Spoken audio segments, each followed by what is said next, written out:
Carter Brown, Mysteries. Adventures in excitement and suspense, based on the best-selling novels by the slick storytelling sensation, Carter Brown.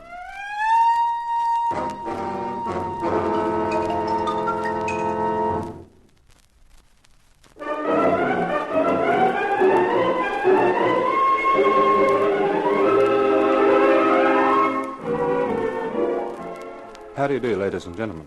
This is Carter Brown with another of my stories for you, a venture which I call The Widow is Willing. It's the account of an insurance investigator named Mark Hunt, who finds himself marooned on a lonely island in the company of an assortment of characters, male and female, one of whom could be a murderer. For my money, I prefer being locked in a lonely room with a typewriter, but there's no accounting for tastes. Well, here's Mark Hunt and his story.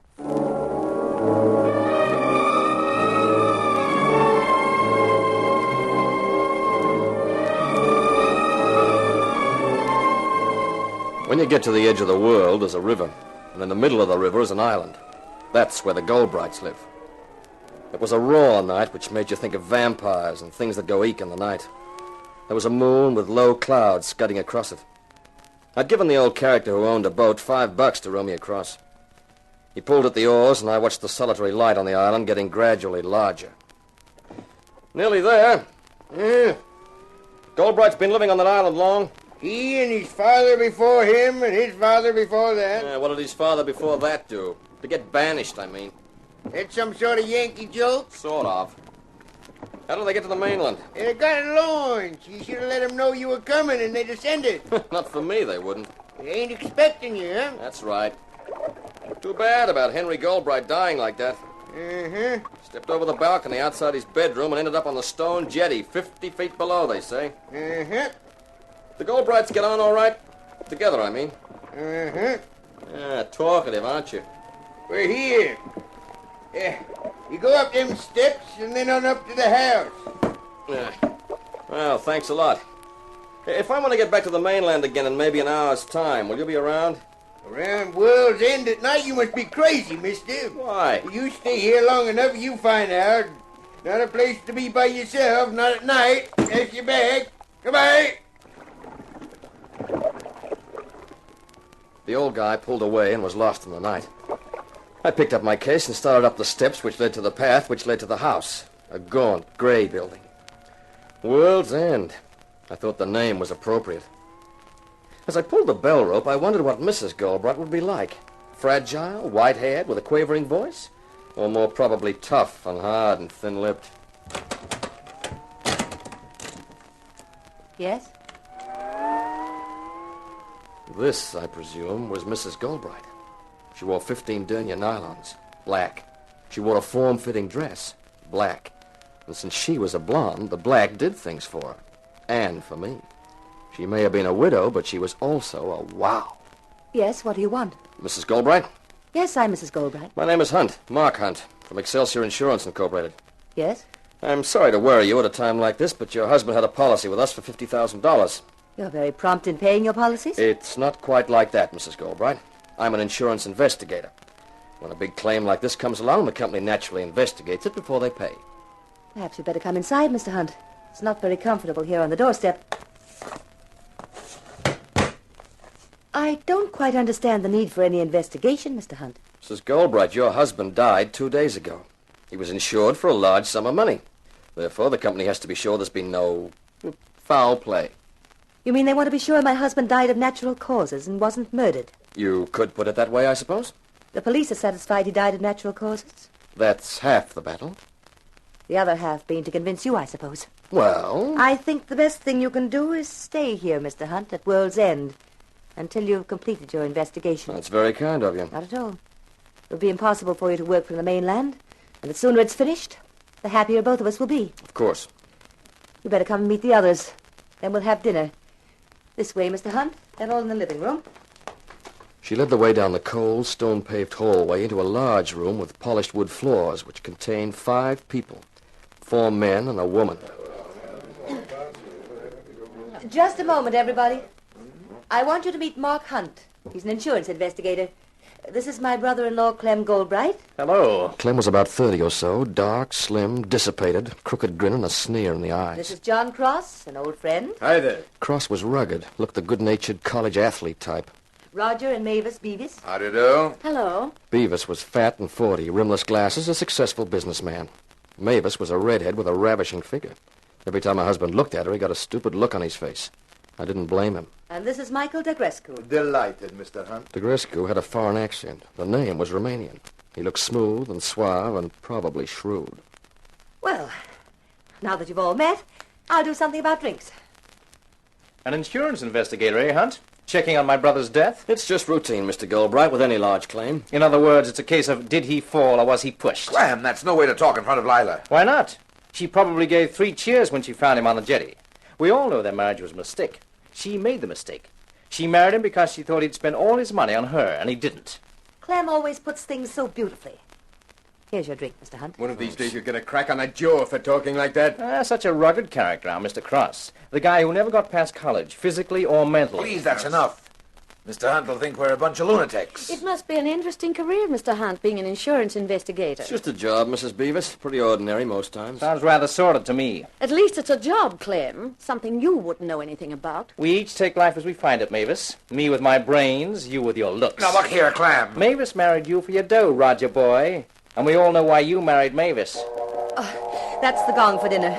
Let's move to the dining room, shall we? We got through the soup, the meat, the apple pie and cream without any more of the Bob comments. Then we adjourned back to the living room for coffee. While Mavis put on some records and the others organized a game of bridge, I found myself left with the Romanian Michael Degrescu. Are you interested in art, Mr. Hunt? One specific kind, sure. What kind is that? Leg art. Ah, you mean the cheesecake? Mm-hmm. I was referring to something else. Myself, I'm a collector of everything and anything that is beautiful, from women to paintings. The paintings in this room, for example, very fine. I offered Henry $100,000 for them. He refused. I'm hoping Lila will feel differently. Well, good luck. I think I will have it. It was a sin that a woman like Lila should have been tied to Henry. I hope to add her, too, to my collection of beautiful things. I got the impression that John Cross was in the running there. Puh, Cross. A moron with muscles. She will have more sense than that. What the... Mavis, please. Sorry, I didn't mean to put that on. I didn't know it was with the rest of the records. Stupid. A bad faux pas. That was Henry's favorite music. Beethoven, the Coriolanus Overture. I don't like it myself. It was playing the other night when it happened. I think poor Lila associates it with Henry's death. That was careless of Mavis. Careless. Or deliberate.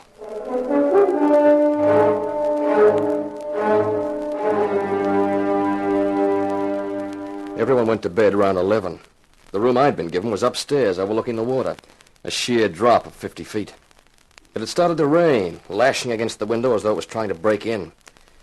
I was sitting having a last cigarette when there was a soft tap on the door. I opened it.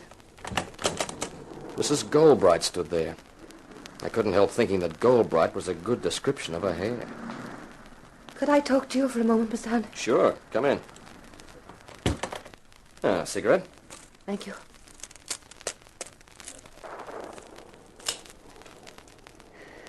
Thank you. Must have been quite an experience for you, meeting our little group this evening. That's an understatement. There's certainly a bunch of characters.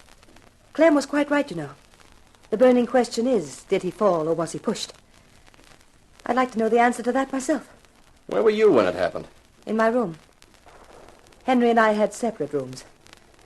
The first thing I heard was his shriek as he fell. You think someone could have pushed him? They all had good reason to. So did I, if it comes to that. Henry was a good deal older than I am. He wasn't exactly a nice person. I'll be frank, I married him for exactly the reasons Clem stated. Clem himself has only a yearly allowance, but part of the estate reverts to him on Henry's death, so he had good reason to kill him. John Cross imagines he's in love with me. I've never encouraged his feelings, but he could have thought that with Henry out of the way, I might feel differently. Michael Degrescu... Explained himself to me tonight. What about the Beavis couple, Roger and Mavis? Roger's making a fortune marketing gadgets. He's the driving force, but Henry put up the money. Recently, Henry took a dislike to him because he married Mavis. I think Henry decided to withdraw his capital. Roger has staked everything he has on a new project. I know that at this juncture, the withdrawal of Henry's capital would ruin him. So everyone had a good reason for wanting to see Henry die. Yes, including me. I had no love for Henry, and with his death, I'll presumably inherit his money. I'll know tomorrow. The lawyer's coming to read the will. Why tell me all this, Mrs. Goldbright? I don't know. Just seems to help, having someone like you in the house, Mark. May I call you Mark? Surely, Mrs. Goldbright. Please call me Lila. And if you don't mind, I'll talk to you again. Might help me to keep sane. Anytime, Lila. Thanks, Mark. I think I'm going to like you. A lot.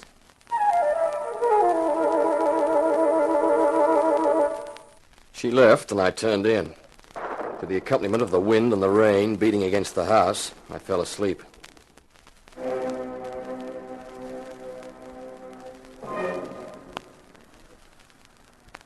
Suddenly, I was awake. Something coming from below, faintly from downstairs, had aroused me. The Beethoven music. It sounded eerie and terrifying in the night. There was something else, a voice, a whisper, weird and toneless in the room. You are the one who can help. Eternity is forever. Yet eternity can be held in captivity, imprisoned for all to see.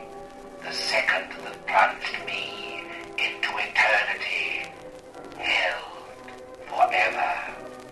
Search, and you shall be rewarded. And perhaps I shall be avenged. With a supreme effort, I stretched out my arm for the bedside lamp and switched it on. But there was no one there. The room was empty.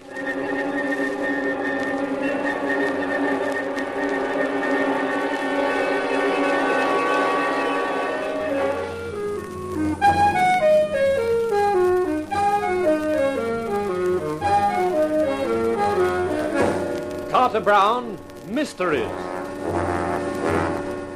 Adventures in excitement and suspense, based on the best-selling novels by the slick storytelling sensation, Carter Brown.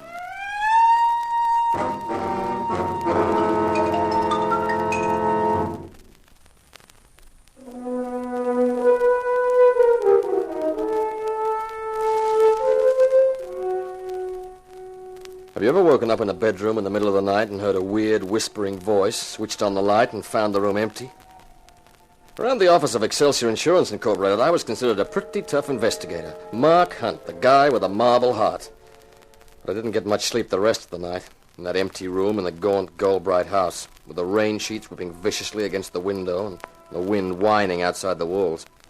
I was glad when daylight came. Daylight's such a nice, sane thing to see. Everything that sneaks out of the graveyard at midnight is back there before dawn. Who is it? Cross. John Cross. Okay, come in. I was sent to fetch you, Hunt. Hmm? Lila was wondering what had happened to you. It's late. Breakfast's over. That's okay. I've kind of lost my appetite this morning anyway. Why? What's the matter? Oh, it's nothing really. Only I'm just beginning to understand that old guy. What old guy? The one who rode me over. He made a couple of cryptic comments about this place. I'm beginning to see what he meant. You're not making sense, but that's not my business. I was told to get you. The lawyer's arrived. Lawyer? Sure, to read Henry Goldbright's will. They're all gathered in the living room, and Lila figured you ought to be there, seeing that you're investigating Henry's death. Oh, yeah, sure. I'll get dressed right away. Okay, I'll get back. If you time it right, you'll miss all the legal mumbo-jumbo and get there for the interesting part.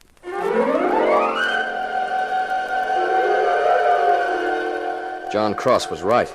By the time I crept quietly into the living room and took a seat, the legal eagle, a lean, lifeless-looking bird, was getting down to business. Before reading the section concerning the actual beneficiaries, I must say that I did my utmost to dissuade Mr. Goldbright from the course he took. My efforts were of no avail, and he insisted on couching his will in its present terms. Thank you, Mr. Daventry. Would you please continue? And now, as to the disposal of my estate. I am well aware that my wife married me only for what she could get. Therefore, I have not the slightest intention of allowing her to squander the wealth it took my family 5 generations to amass. I leave her a legacy of $10,000 and trust it will be enough to keep her until she remarries. I might add that I have long suffered watching the sheep's eyes made at my wife by John Cross, and knowing he's practically penniless, cannot help feeling a certain satisfaction in knowing that if they marry, it will undoubtedly be a love match. John, please. The bulk of my estate I leave to my brother, Clem Goldbright. I realize that he is a waster, but I trust he has enough family pride to guard the family fortune. If my brother should die within 2 years of inheritance, my wife shall take over the whole estate. If she should die within a similar period, then the estate will revert to my friend Michael de Crescu, who has for so long desired my paintings and other art treasures. There are other minor provisions, of course, $1,000 for the butler and $500 for the maid. And that, I think, is all. Has anyone any questions? Yes, I have. Yes, Mr. Goldbright? That last condition, about the estate reverting on death. Is that legal? Can it be contested? Contested? Certainly not. It's a perfectly legal procedure. But don't you see what it means? If Henry was murdered, if his fall wasn't an accident, it means there's a killer in this house. And that will is an open incitement to murder. Oh, come, Mr. Goldbright. Aren't you letting your imagination run away with you? If I'm found one morning on the jetty like Henry was, that'll be a comforting thought. The lawyer left after lunch. The rain hadn't let up, and that, combined with the terms of the will and Clem's outburst, produced an atmosphere like death row in a penal institution. Everyone retired early that night.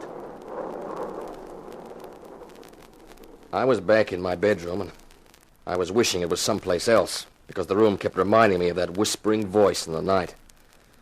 Since I couldn't stop thinking about it, I tried to figure out what the voice had been trying to tell me. Eternity can be held in captivity, it had said. Imprisoned for all to see. Of course.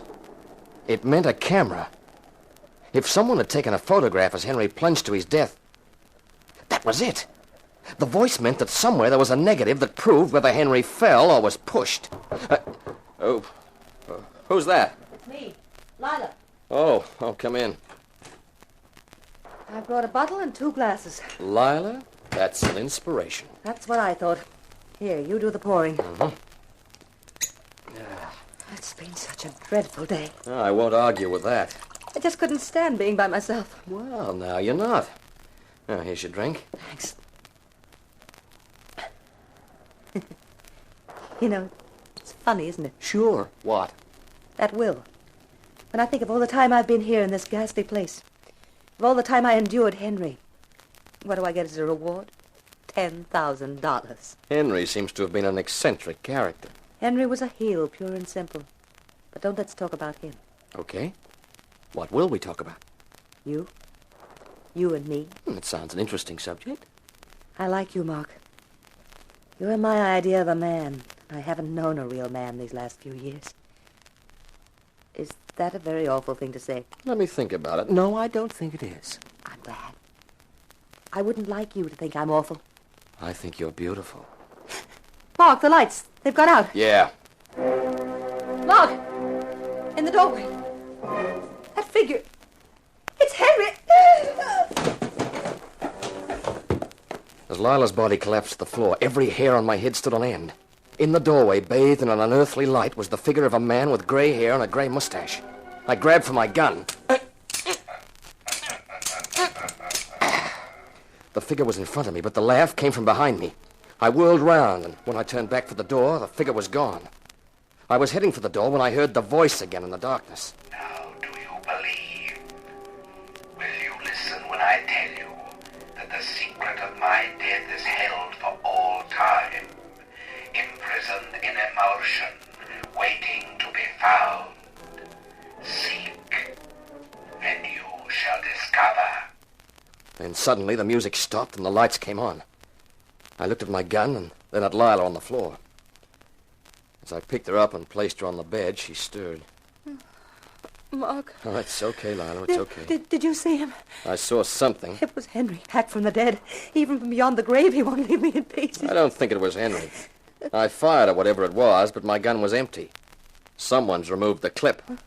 A genuine ghost wouldn't worry about bullets, but someone worried enough to take them out of my gun so I wouldn't fire any. But who would do that? And why? That's the $64,000 question. If we knew that, we'd know everything. Mark, I'm scared. I can't go back to my room. I've got a solution. Stay here. Mark. Yeah, we can finish the bottle. After breakfast next morning, we all gathered in the living room. Clem Goldbright had said he wanted to make an announcement, and everyone was wondering what it was. Everyone's here? Good. I told you I had an announcement to make. Here it is. You all heard the terms of the will yesterday. You all know that World's End and everything that goes with it is my property. There's no need to gloat. You also heard me say what I thought of the will. Nothing more nor less than an open invitation to murder. Well, I have no intention of being murdered. So I'm asking you to leave, all of you. Leave? Now, wait a minute, Goldbright. That's just what I won't do, Mr. Cross. Wait a minute longer than I have to. The inquest is this afternoon. It shouldn't take long. With no evidence, the verdict will be accidental death. And I'm asking you all to leave by tomorrow. The launch will be waiting for you at 10:30 in the morning. But, Clem, that doesn't give us much time to pack our things. I've got all my clothes. All the low-down nasty... You can call me all the names you like, Cross. You might have some consideration for Lila, even if not for the rest of it. The only person I'm considering is me. I'm sorry. 10:30 tomorrow morning. That's final.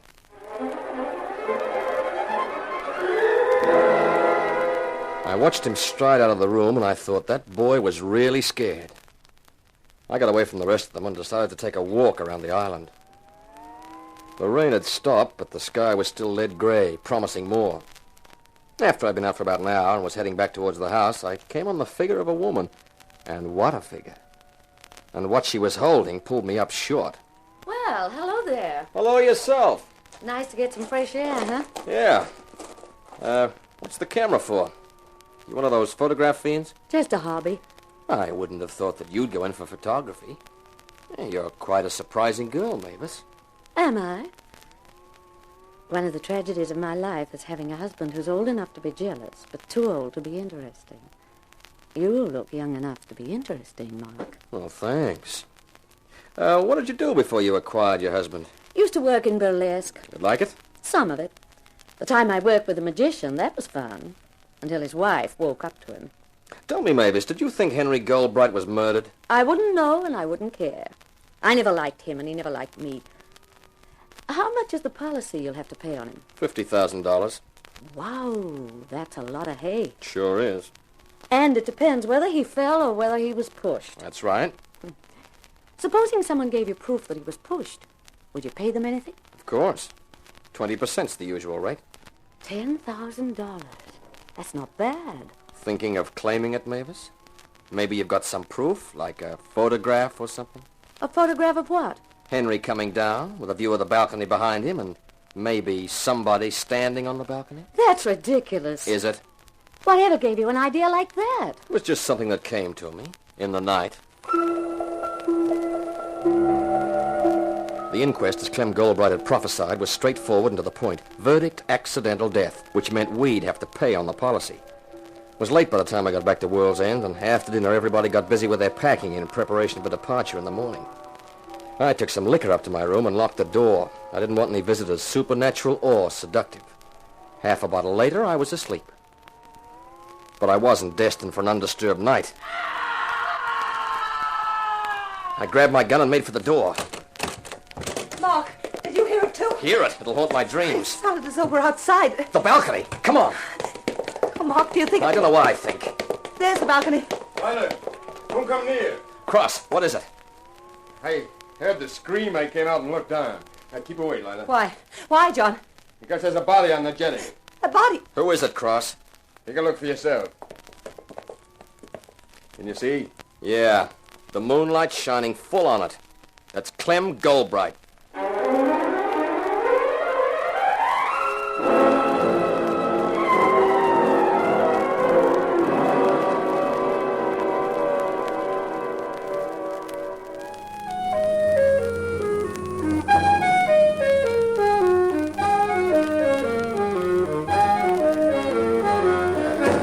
Carter Brown, Mysteries. Adventures in excitement and suspense, based on the best-selling novels by the slick storytelling sensation, Carter Brown.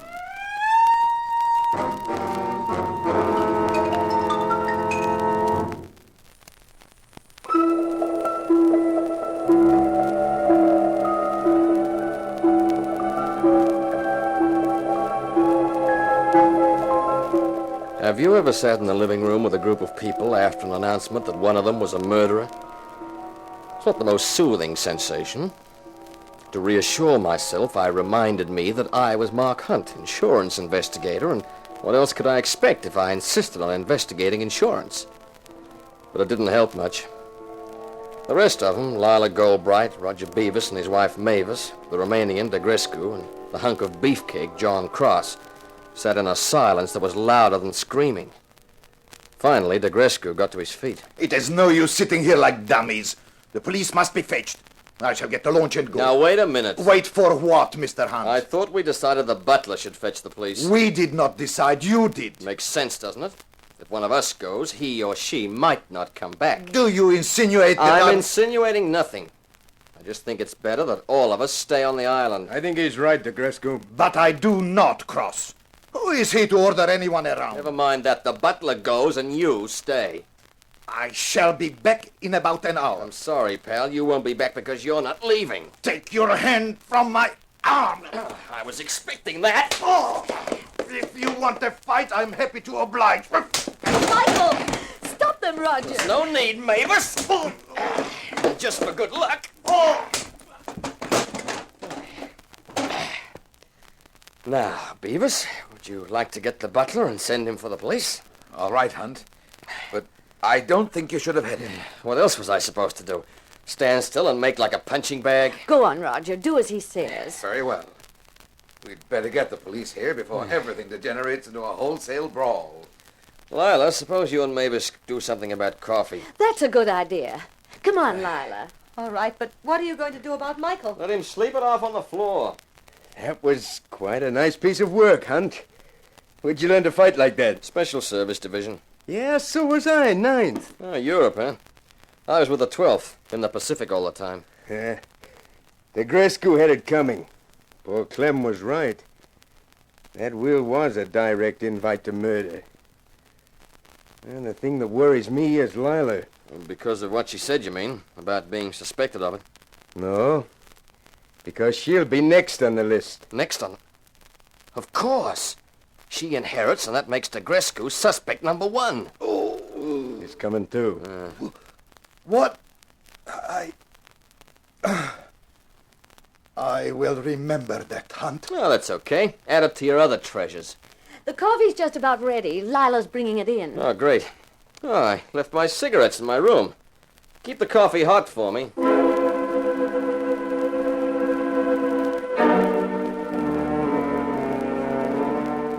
In the turmoil and tension, I'd forgotten about the mysterious voice and the equally mysterious vision of Henry Goldbright back from the dead. I made the excuse about my cigarettes because I realized here was my chance to do a little looking around. I went upstairs and tried the door next to my room. It wasn't locked. I stepped inside and shut it quietly. The first thing I looked for was there, a ventilator in the wall separating this room from mine. Then I started on the drawers and the wardrobe and finally the suitcases. In the third suitcase, I struck it lucky. Find what you were looking for? Yeah, Mavis, I did. A throat microphone, an amplifier, gray wig, gray mustache, spirit gum, and phosphorescent paint. The real little detective, aren't you? It was when you told me you'd worked in burlesque and once worked with a magician. Yeah, nifty gadgets, these throat mics. Fit them onto the throat, they amplify the vocal cords and produce that horrible whisper. And the wig and mustache, with a suit treated with a luminous paint, provided quite an effective ghost. I thought so. Of course, it was your husband, Roger, who did the talking and the appearance, with the amplifier and the ventilator. Oh, you must have been downstairs turning on the musical effects, that Beethoven record. That's right. Yeah, what I don't get was why. Why the elaborate setup to give me the idea of a photo of Henry's murder? What did you expect me to do? I hoped you'd mention it. I still don't get it. I was out there on the jetty when Henry came over the balcony. I had the camera with me. It was terrible. And you got a photograph? No, I didn't. I was so scared I didn't even look up. But afterwards it occurred to me that if Henry had been murdered, and if I had a photograph, it'd be worth a lot of money to the murderer. So? So I talked. I dropped hints to everyone about the camera and about Henry. Mm-hmm. Figuring that the murderer would know what you were talking about because he'd have seen you from the balcony. He or she, I wouldn't know. Then the next morning there was a note under our door addressed to me. It said if I left the negative in an envelope in the second drawer of the bureau, I'd be paid $20,000. What did you do? I left a note there saying that I wanted the cash first. In the morning the note was gone, but there was no answer. Then when you arrived... You hit on this weird and wonderful way of giving me the idea that a photo existed. Yes. I wanted you to talk about it, but you didn't. Yeah, so then you dreamed up the gag of Roger playing ghost, taking the precaution of removing the clip from my gun first. Yes. Neither Roger nor I figured on Lila being with you. Fortunately, he had the throat mic and used it to distract your attention and get away. Yeah, but why go to all that trouble in the first place? Why invent a photograph that doesn't exist? You could have got yourself murdered, you know. We needed the money. Henry withdrew his backing for Roger's factory, and we've got a big project underway. But it won't be ready for market for another 3 months. We'll go bankrupt if we don't get some money to see us through. Seems a heck of a risky way of getting it. Well, I'll shut this case. We better get downstairs, back to the others. You're going to tell them? No, I don't think so. You've been a big enough dope to deserve it, but I don't see how it's going to help anybody. Besides, that gag about the photograph might prove useful yet.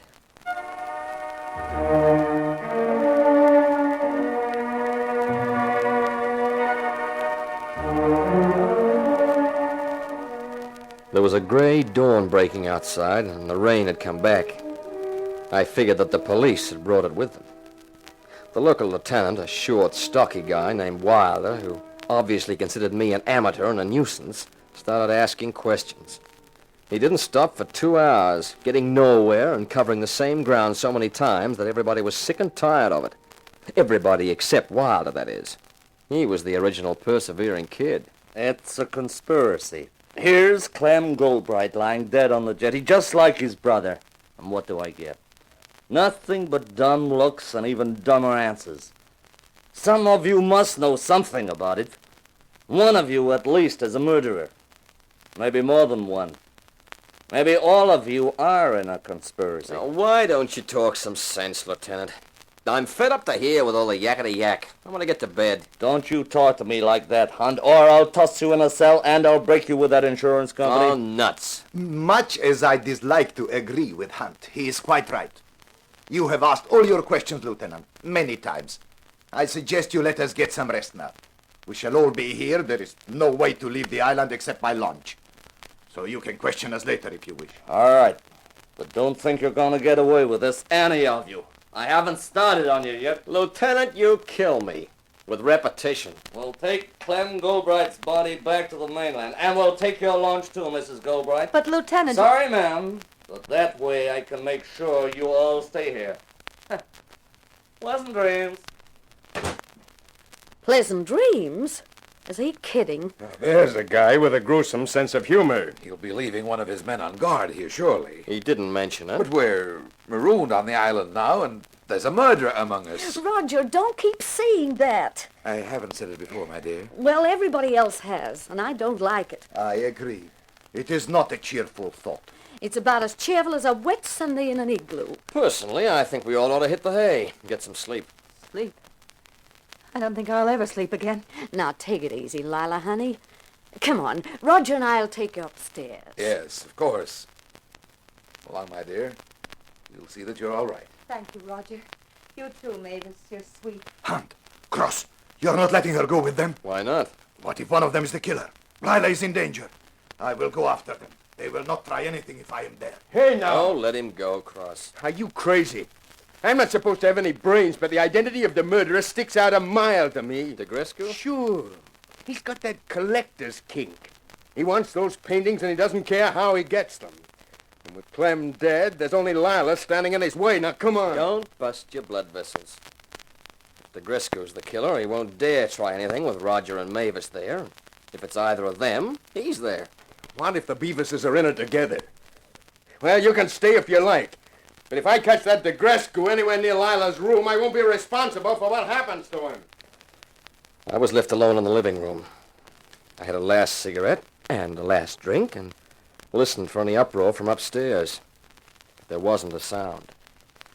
I figured everyone's nerves had probably calmed down and they were all safely in bed. I finished my drink and decided to follow their example. It was pretty comfortable under the blankets with the weather whining outside. I was just dropping off to sleep when a stray thought slid into my mind.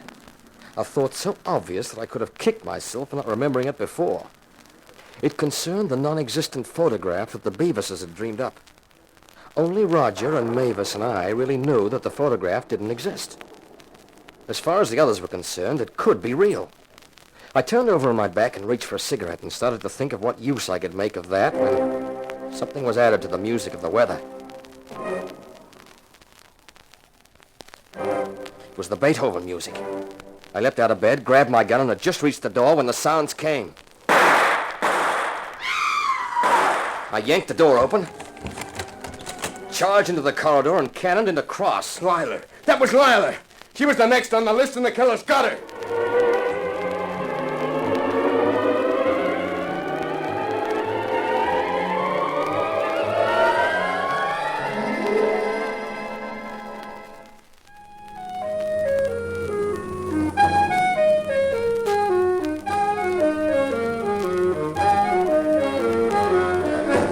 Carter Brown, Mysteries.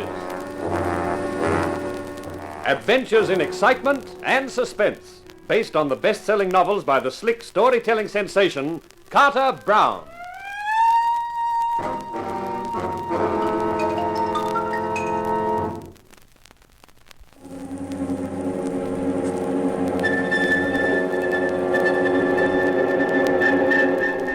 Have you ever felt an ice-tipped finger hit the base of your spine and slide all the way out to the back of your skull?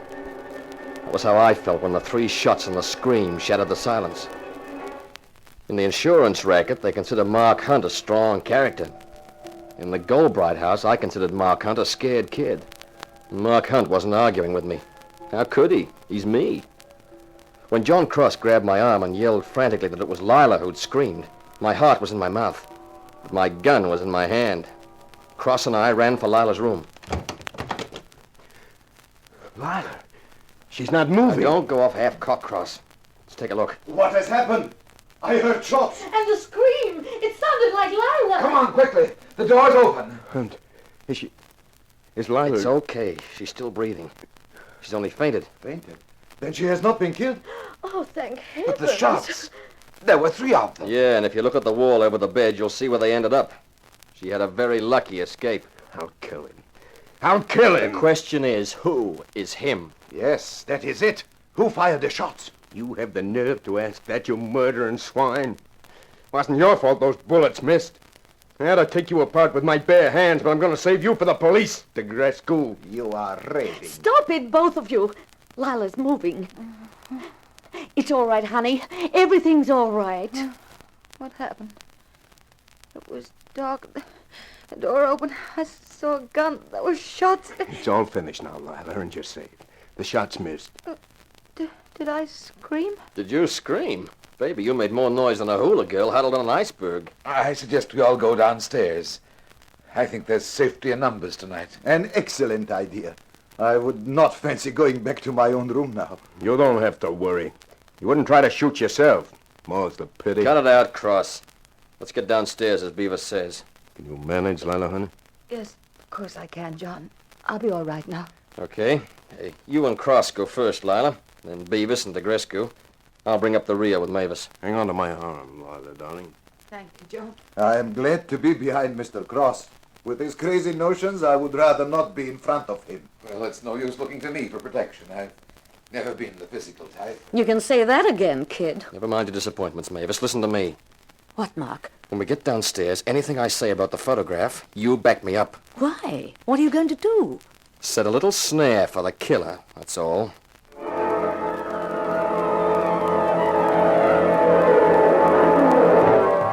When we filed into the living room, someone realized it was breakfast time. What with the death of Clem Goldbright the night before, the hullabaloo with the police, the hours had been turned upside down. It was after everyone had eaten that I decided to try my idea. Ladies and gentlemen, I've got something to say. This situation can't go on any longer. I had intended keeping quiet until the police return sometime tomorrow morning. But that's impossible now. What are you talking about, Hunt? Keep quiet about what? Simply this. The identity of the murderer. You know who it is? Yes, I know who the murderer is. Who is it, then? You may remember after Henry Goldbright's death, Mavis mentioned a photograph. I believe she spoke of it vaguely to everyone. I'm sorry, Mavis, I have to tell this story. Yes, Mark, of course. Mavis was on the jetty when Henry was killed, and she had her camera with her. She saw a figure on the balcony, but the distance was too great for her to recognize who it was. But being a keen amateur photographer, she automatically raised her camera and got a shot. Of the murderer? She was desperate for money, both she and Roger. So Mavis thought the murderer would pay heavily for the photograph. She didn't care whether Henry's death was ever revealed as murder or not. She had no love for Henry, as long as she obtained enough money to keep their business solvent. But I don't understand. Why did Mavis mention the photograph to everyone? Why not only to the murderer? Because, like a lot of women amateur photographers, Mavis can take a picture, but she can't develop and print the film. So all she had was the exposed film. She didn't know who the murderer was. Then Mavis turned the film over to me. I can develop a film and print it. And once the film was developed, the murderer was known. Who is it? I think it better for everyone's sake if I don't tell you that. That must wait until Lieutenant Wilder and his men return in the morning. In the meantime, I'm going to my room. I shall stay there until the police arrive. I just want to add that I have a gun and I have no intention of sleeping. That's all.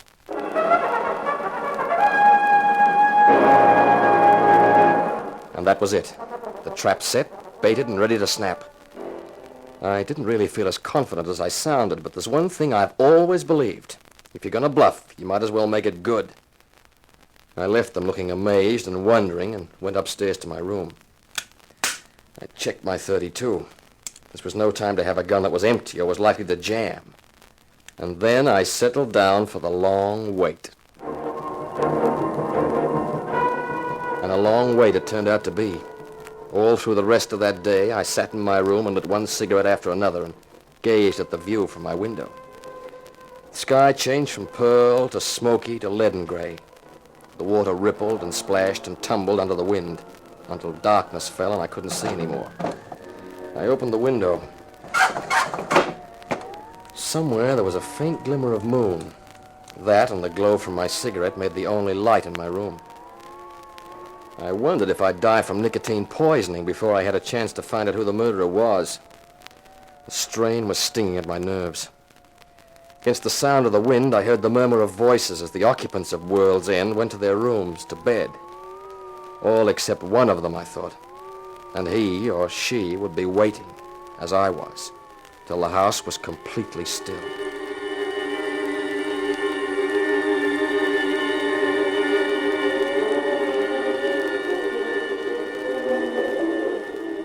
The wind had changed its note. I looked at my watch in the darkness. Its luminous hands pointed to 1:30 a.m. My eyes felt as though 2-pound lead weights were hanging from their lids. I'd had no sleep for about 36 hours, and it was as much as I could do to keep them open. And then, from behind me, from the window which I'd left open, I heard a small sound. Someone was coming in. Don't try anything foolish, like grabbing for your gun. I'll pull the trigger before you can hope to get it. Okay. The film, the negative, where is it? This is strictly for laughs. It doesn't exist. Don't stall. Where is it? I told you it never existed. Sure, Mavis was there and she had a camera, but she never took the picture. You're lying. It was a bait, and you swallowed it. If it doesn't exist, then that's all I want to know. That puts me right in the clear. Dispense with you, and no one can pin it on me. You certainly put on a good act. A dumb college boy who never grew up. Grief and outrage when poor Lila was nearly killed. Only you never intended to hit her with those bullets, did you, Cross? You just wanted to make it look as black as possible for the Gresco. Of course. Rather clever of me, I thought. I'll marry Lila, get all the dough I want. And neither you nor anyone else is going to stop me, Hunt. Maybe. No maybe about it. That fool Beavis girl had me worried. Those notes we exchanged, I thought you really had got a photo. I would have paid for it, too, but where was I going to get the money from? That's why I ignored her last note. I hoped her greed would keep her mouth shut. I thought she knew who I was and had realized that I'd have to wait to get the money. That will of Henry's must have upset your calculations a little when you realized Lila wasn't getting all the money. Keep your voice down. Yeah, it threw me for a while. Then I realized that once I got rid of Clem, the whole estate would be Lila's. So it didn't matter very much. You don't think you'll get away with it, do you? But I will. There's nothing surer. Yeah, I'm afraid we'll have to terminate this conversation.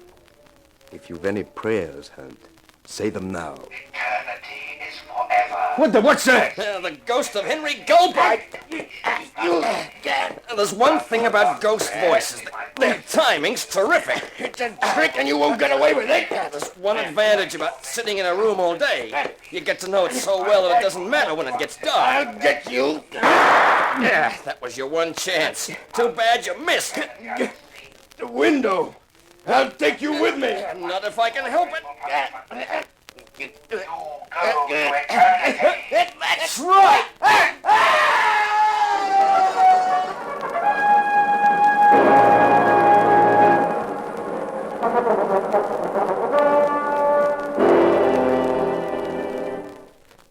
Hunt, are you all right? We heard your voices, Mark. Yeah, I'm fine. Yeah, it was nice work, Roger. You timed it beautifully. I didn't know what to do for the best. We weren't asleep. That is, I would have been, but Mavis kept me awake. When we knew the murderer was there, she thought of the ghost voice trick. Well, it worked like a charm.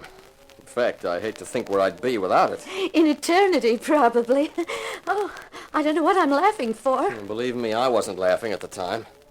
There's nothing funny about fighting for your life in the dark with a killer. Mark, what's been going on? Mavis, Roger, what... Calm down, Lila. It's all over. Huh? The guy who murdered your husband and your brother-in-law is down taking a drink. A drink? Yeah, in about 15 fathoms of water. That scream was Mr. John Cross diving out the window. He was the murderer. John? Mm-hmm. I can't believe it. I'll never trust another man as long as I live. Who wants to be trusted? I got different ideas. Like what? Like a trip back to New York, preferably with a detour through Mexico. Alone? Not exactly. I was thinking of asking a certain widow along for company. I'm just wondering what she'd say. I know what she'd say. The widow is willing.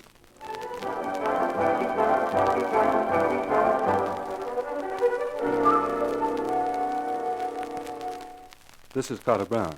I guess being an insurance investigator has its compensations, for Mark Hunt anyway. And what a compensation. A beautiful blonde, and with money.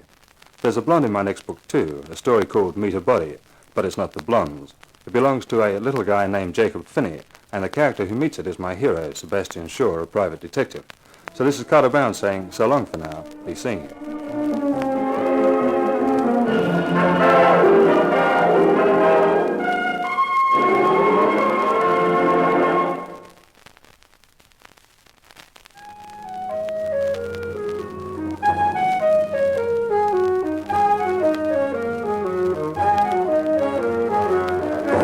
In The Widow is Willing, you heard Lyndall Barber as Lila Goldbright, while as Mark Hunt, you heard our star, Richard Meikle. The Carter Brown Mystery Theatre, based on the best-selling novels by Carter Brown, is dramatized and directed by Maurice Travers for Grace Gibson Radio Productions.